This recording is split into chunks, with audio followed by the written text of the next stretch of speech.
పెద్ద మనిషి ఈ నేరాన్ని కూడా ఈ తప్పును కూడా డైవర్ట్ చేసేందుకు ఒకవైపున సురేష్ లాంటి ఎక్స్ ఎంపీని, విజయవాడ డిప్యూటీ మేయర్ భర్తను, ఇలాంటి వాళ్ళని టాపిక్ డైవర్ట్ చేసేందుకు 4వ తేదీ రాత్రే అరెస్ట్ చేయించే కార్యక్రమం చేస్తాడు. అంతటితో ఆగిపోకుండా ఇదే పెద్ద మనిషి ఓట్ల గురించి మాట్లాడతాడు. నిజంగా నాకు ఆశ్చర్యం అనిపిస్తుంది ఆ ఓట్ల గురించి మాట్లాడుతూ ఉన్నప్పుడు. ఈ ఓట్లన్నీ కూడా ఎవరు ఏని అడుగుతా ఉన్నా, ఈ ఓట్లకన్నిటికీ కూడా ఎవరి హయాంలో పర్మిషన్ వచ్చింది అని అడుగుతా ఉన్నా. ఈ ఓట్లన్నీ కూడా ఎవరి ప్రభుత్వం వచ్చిన తర్వాత 3-4 నెలల కిందట ప్రభుత్వం చంద్రబాబు నాయుడు గారిది వస్తే ఆ విజయోత్సవాలు చేసిన ర్యాలీలో ఈ ఓట్లు వీళ్ళు లేరా అని అడుగుతా ఉన్నా. ఈ ఓట్లలో ఉన్న వ్యక్తులు ఈ ఓట్లు గత 4 నెలలుగా చంద్రబాబు నాయుడు గారితో కలిసి ఇసుక దోపిడీలో చంద్రబాబు నాయుడు గారితో కలిసి ఈ బోట్ల ఓనర్లు వీళ్ళందరూ కూడా భాగస్వాములు అయినారు. భాగస్వాములు కావడమే కాకుండా చంద్రబాబు నాయుడు గారు గెలిచినప్పుడు ఈ బోట్లతో విజయోత్సవాలు చేసుకున్నారు. ఇదే బోట్ల ఓనర్లు, ఇదే బోట్లకు పర్మిషన్ ఇచ్చింది ఎవరు? చంద్రబాబు నాయుడు గారి హయాంలో. ఎవరు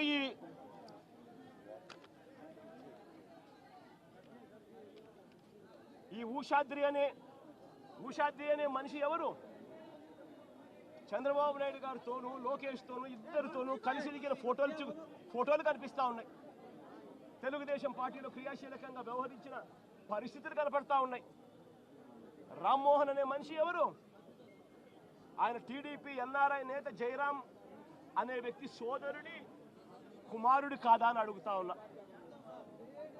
టీడీపీ హయాంలోనే ఈ ఓట్లకు అనుమతులన్నీ ఇచ్చారు. వీరు గెలిచాక విజయోత్సవ ర్యాలీలో కూడా వీళ్ళు పార్టిసిపేట్ చేశారు. తెలుగుదేశం పార్టీకి చెందిన ఆలూరు చిన్న అనే వ్యక్తి ఎవరు? ఈ వ్యక్తి ఎవరు? తెలుగుదేశం పార్టీకి ఉన్న సంబంధాలు ఏమిటి? ఇంతమంది బోట్ ఓనర్లు, బోట్లు అన్నీ కూడా తెలుగుదేశం పార్టీ వారియే కనిపిస్తూ ఉంటే ఈ బోట్లు వరద కారణంగా ఈ బోట్లన్నీ కూడా ప్రకాశం బ్యారేజ్కు కొట్టుకొని వస్తే ఆ కొట్టుకొని వచ్చిన దాన్ని రాజకీయం చేయాలని వాస్తవాలను వక్రీకరించి ఆయన 60 మందిని నిర్దాక్షిణ్యంగా చంపేసి ఇన్ని లక్షల మందిని తాను ఇబ్బంది పాలు పెట్టాడు అన్న మాటను మర్చిపోయేట్టుగా చేయాలని, డైవర్ట్ చేయాలి అని తాను వక్ర భాష్యం చూపిస్తూ వేలు ప్రతిపక్షం వైపు ఎత్తి చూపిస్తారు. నేను అడుగుతా ఉన్న చంద్రబాబును, అయ్యా దాదాపుగా మీ ప్రభుత్వం వచ్చి 3-4 నెలలు అవుతా ఉందయ్యా. 3-4 నెలల నుంచి మీ ప్రభుత్వం ఉంది. 3-4 నెలల నుంచి ఉన్న మీ ప్రభుత్వంలో ఏదైనా జరిగితే ఓనర్షిప్ తీసుకోవాల్సింది మీరు, ప్రజలకు క్షమాపణ చెప్పాల్సింది మీరు, ప్రజలకు తోడుగా నిలబడాల్సింది మీరు. అలాంటిది మీరు వక్ర భాష్యం చూపిస్తూ నేరాన్ని ఇంకొకరి మీద నెట్టి చూపించాలి అని చెప్పి మీ దుర్మార్గపు బుద్ధి నిజంగా ఎంతటి దారుణంగా ఉంది అని చెప్పడానికి ఇది కూడా ఒక నిదర్శనం. నిజంగా ఇదే పెద్ద మనిషి చంద్రబాబు నాయుడు గారు